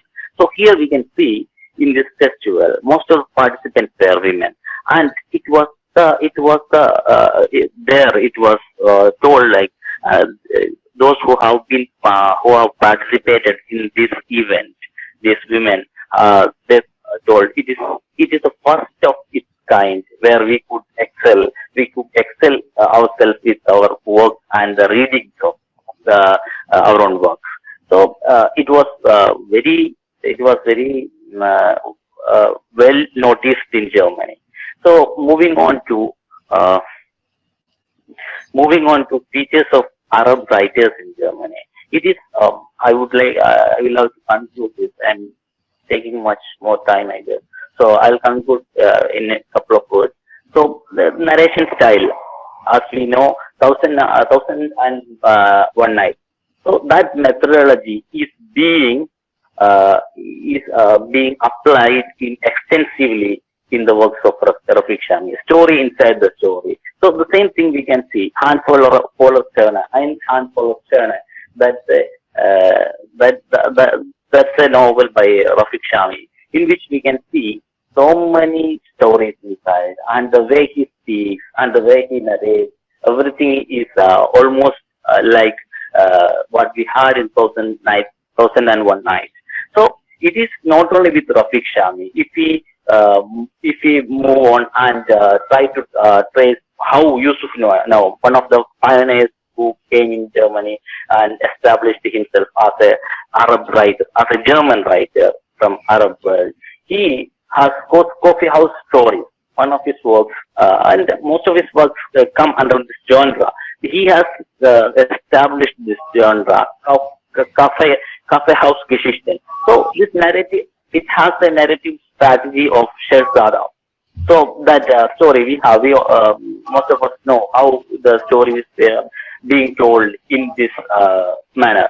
So and we have he has used some figures from Arab world sometime, and some figures from popular Turkish novels, and we will have some cliche figures. Even they are ready and they are willing to make or bring these characters in their works. And moreover, we can see Salim Al-Fanish, who is from Palestine, and where he is describing in his work many daily life of a woman in Iraq. So such many Oriental theme framework also we can see in this work. And we can, as I told in the beginning, the titles itself denote how Oriental their works are. For example, Gesamelte Oliven Kernel. Olive, of course, it belongs to mainly it belongs to Arab world. That is given as the title of a book by an author as Abbas Kitab. And thus camel with a nasen ring, the camel with a nose ring. So two cultures have been combined here in this work we can see. So this way they are being integrated on one hand, and they are being integration will be the word which will describe the whole scenario properly, because it is giving and taking both the ends. So and how the discussion always how influential the presence of these authors in Germany it is a discussion of German authors always. Even the books they have brought about the German authors. German authors means authors from German origin, the authors of German origin. They have the books, for example, the old box trick on the merry-go-round of identity debates. Okay, yeah, by Mithul Sayan, Avund, Judith Herman. So such current authors, even in their works, we can see many glimpses of this Oriental writing style, and you can see the style they write. Means many rhetoric elements are being used not in poetry but in prose. That is, of course, one of the characters of Arabic language and literature. Means while writing, they use this as much as possible by some authors, but not for everyone. So this way, both the ends are being part of the culture and literature of each other. That is what I was trying to derive. So once again, I would like to thank the Department of Asian Studies, and it is really a pleasure to be part of AMU again and again. Thank you all. Thank you, Dr. Anis. You gave us a presentation which, of course, was very new to us, and it was very refreshing, very well prepared, and I wish you to continue doing research on this subject, which would be useful, very useful for students like us in Modernisation studies. So with this, I request Dr. Riaz to please invite the next speaker. Thank you, sir. Now I would like to call our last speaker, Dr. Zubair PM, Assistant Professor in the Department of Foreign Language, Aligarh Muslim University, and he will be talking on the Arab feminism, a paradigm of cultural dichotomy. So over to you, sir. Thank you very much, Riaz.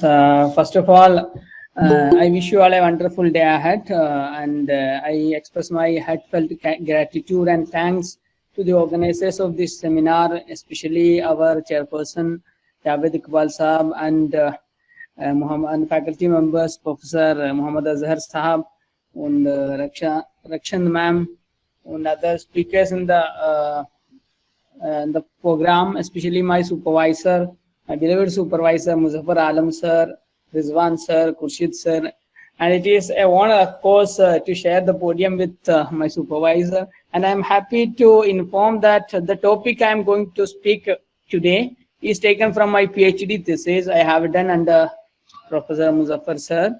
Let me share my screen first.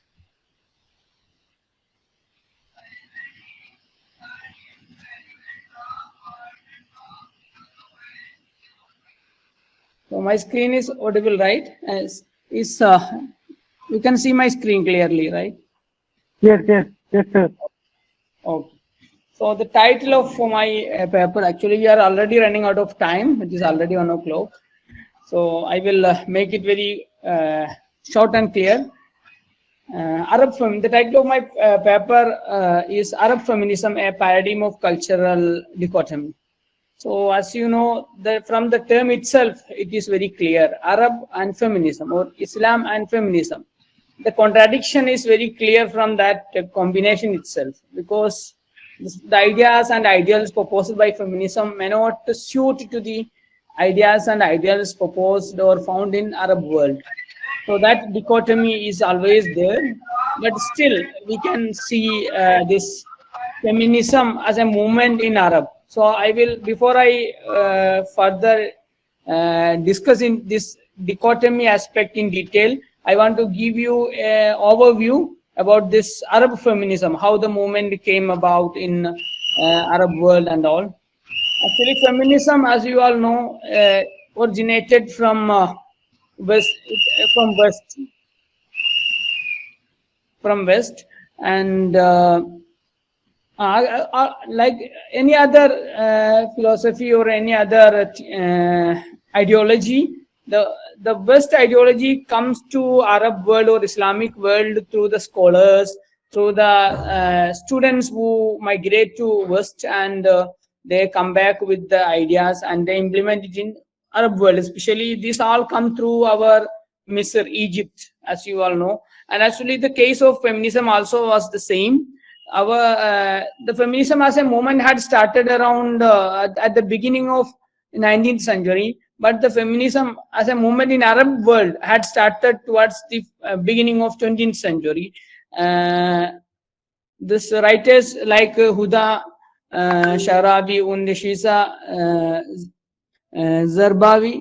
Zabrawi had gone to some conferences into Europe, and when they came back, they were totally influenced by ideas and ideologies proposed by in that conference. The conference title was, if I remember clearly, International Women's Collective, something like that. And once they came back into Egypt, they had publicly conducted a program taking away their hijab or their niqab. So in this current context, we may very clearly relate to the idea of hijab and all. So this all started with this movements taking away of hijab and all. So actually, as a definition, we can say the feminism as a belief in and advocacy of the political, economic, and social equality of the sexes, expressed especially through organized activity on behalf of women's rights and interests. So that is the basic. And the origin of feminism actually as a movement came a bit late in the West Asian areas, especially in Iran and Iraq. So the concept of Islamic feminism was first proposed as a concept by Islamic women writers in Iran, who presented their ideas in Iranian newspaper published in Tehran entitled Zenan, founded in the year 1992. From Iran, it spread through some Muslim women writers in Saudi Arabia, Turkey, and imperialism. Actually, this all originated, this woman movement had originated as a retaliation, as a response to the imperial and colonial movements at that time. So woman was not in the mainstream at that time, but it was the time had necessitated that the woman shall come out and be part of this colonial movement, the independence struggle and movements. So this Arab feminism has something to do with this imperial encroachments and colonial and this resistance of colonialization and all. So I want to name a few of the main propagators and progenitors of this Arab feminism. As you all know, this Qasim Amin, one of the famous writers from Egypt, was the person who had given the basic ideals of this feminism to the Arab world. He has one of the famous. He has two famous work in this area, especially Tahrirul Mar'a, the woman's liberation, and Al Mar'a Al Jadida, the new woman. So through these two books, he had proposed how why the woman shall come out and ask for their rights. And after that, this Nawal Saadawi, an Egyptian physician, Egyptian doctor, had propounded many ideas which were very contradictory to the basic idea of Islam. And she was even banned from her works and her even from, if I remember correctly, she had been banned from Egypt itself for her radical ideas and all. And then Fatima Marnisi, Huda Sharabi, Sisha Nabrawi, Amina Al-Said, Doria Shafiq, and Shafia Zalul. These were the main writers who had contributed intensively to the development of an Arab feminist movement. So actually, and also there were some works which had all the seeds of this radical ideas, so which were Naked Face of Arab Woman, Al-Wajhul Ari lil Mar'a Al-Arabiyya by Nawal Saadawi, and also Circles of Fear and Reading in Women's Right to Marriage. Actually, Dawairul Khawf wa Qiraat fi Khitabil Mar'a, and then Azamatul Mar'a fil Mujtama al-Dhukuri al-Arabi. the crisis of women in the Arab society, Arab male society, by Abu Ali Yasin. Then on woman, religion and ethics, again from Nawal Saadawi, Al-Mar'a wad-Din wal-Akhlaq. Then Qasim Amin's book, which we had already spoken. Then so now I am coming back. I am coming to the core of my topic. You can say it is realms of cultural dichotomy. There are many realms, many areas where we can view there is a cultural dichotomy, the cultural contradiction with these two ideas, feminism and Arab.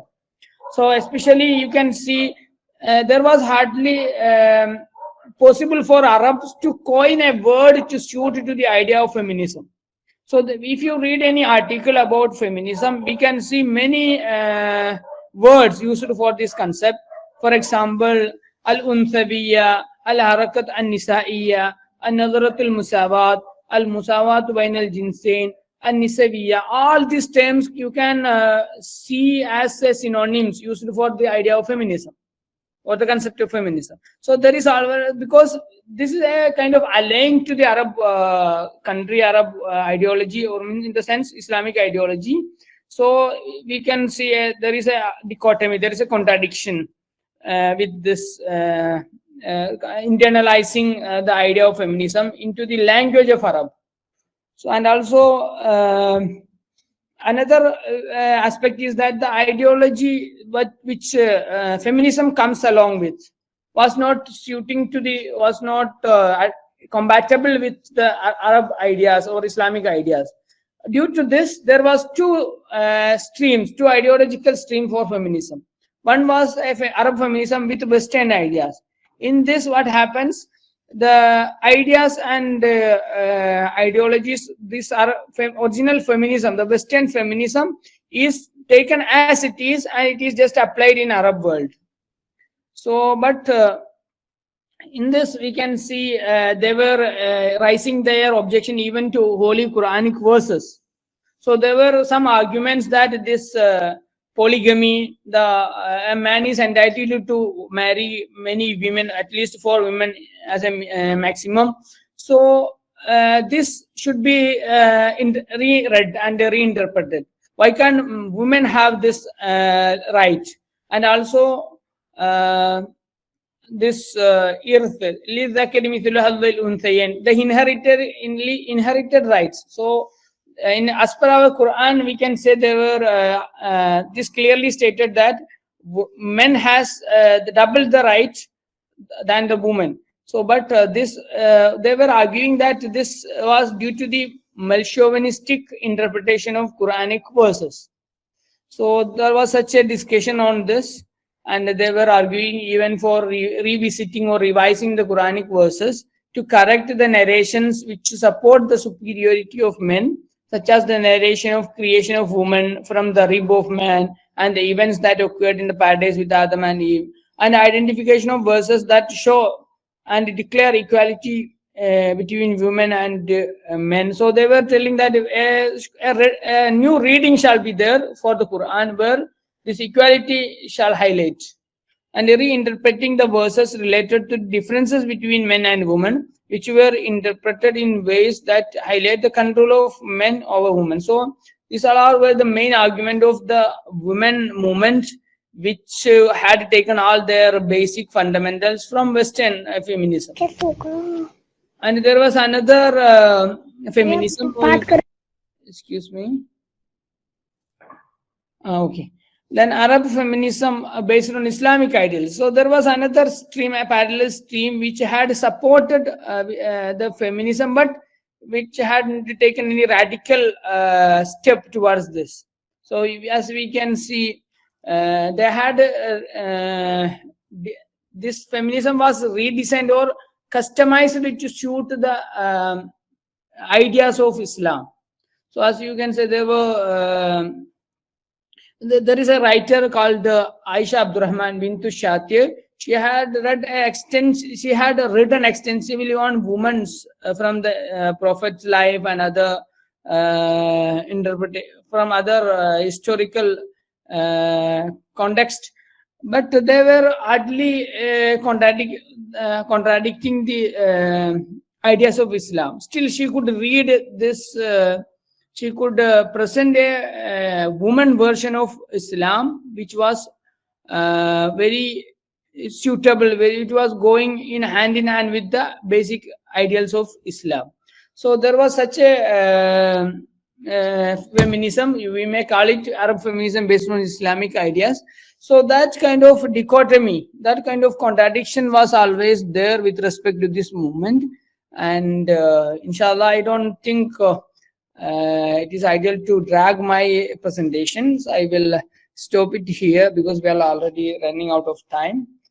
And thank you, Riaz and organizers of this seminar for this opportunity. Thank you very much. Thank you, Dr. Zubair. You gave us a very, very good idea of the feminism in the Arab world, and with such kind of varied topics that and the details that you have traversed from the general feminism to the Islamic feminism and the frameworks that you changed, it's really was enjoyable for us, and I hope that we shall continue this tradition for in fact continuously. And with this, I again thank you very much, and I again request Dr. Riaz to please call the Professor Rakshanda Fazli to pay the vote of thanks. Thank you, sir. So now it is time to call. So now it is in order to our event and to say vote of thanks. I would like to call our beloved Professor Rakshanda ma'am. Over to you, ma'am. Thank you very much, Dr. Riaz. All the notable dignitaries, member of organizing committee, and valuable participants. Assalamu alaikum and very good afternoon. It's been an honor for me to have been asked to propose a vote of thanks in the webinar on modernization and socio-cultural changes in Arab world. I, Professor Rakshanda Fazli, take the opportunity to extend my hearty thanks on behalf of me and on behalf of the Department of West Asian Studies, Aligarh Muslim University, Aligarh, to one and all present here. Gave an opportunity to reveal the modernization and socio-cultural changes in the Arab world through different perspectives taken up by our notable speakers. I therefore extend my gratitude to respectable keynote speakers to take out time to make this webinar a success. I extend sincere thanks to Dr. Muzaffar Alam, Professor, Department of Arab Studies, English and Foreign Language, University, Hyderabad, for exploring social issues of Syrians through the novels of Al-Salam, Al-Ujaili. I am thankful to Dr. Rizwanur Rahman, Professor, Center of Arabic and African Studies, School of Language, Literature and Cultural Studies, Jawaharlal Nehru University, Delhi, for unveiling the modernization of Egyptian society through Arab novels. Special thanks to Dr. Khurshid Imam, Assistant Professor, Center of Arabic and African Studies, School of Language, Literature and Cultural Studies, Jawaharlal Nehru University, Delhi, for highlighting the cultural interaction of Arabs and Jews in literary space. And almost this, I just want to make one thing very much clear.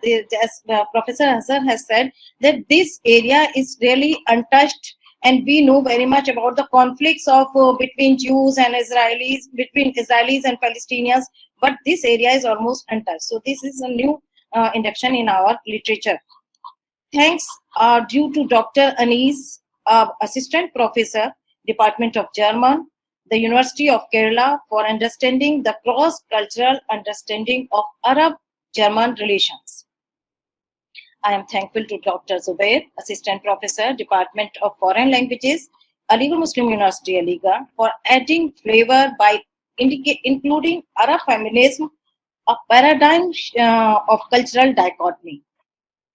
It is time to acknowledge and extend my gratitude or my genuine thanks to the convener of the webinar, Professor Javed Iqbal, Dean, Faculty of International Studies and Chairman, West Asian and North African Studies, for organizing such an amazing webinar covering all important aspects to understand socio-cultural changes in Arab world.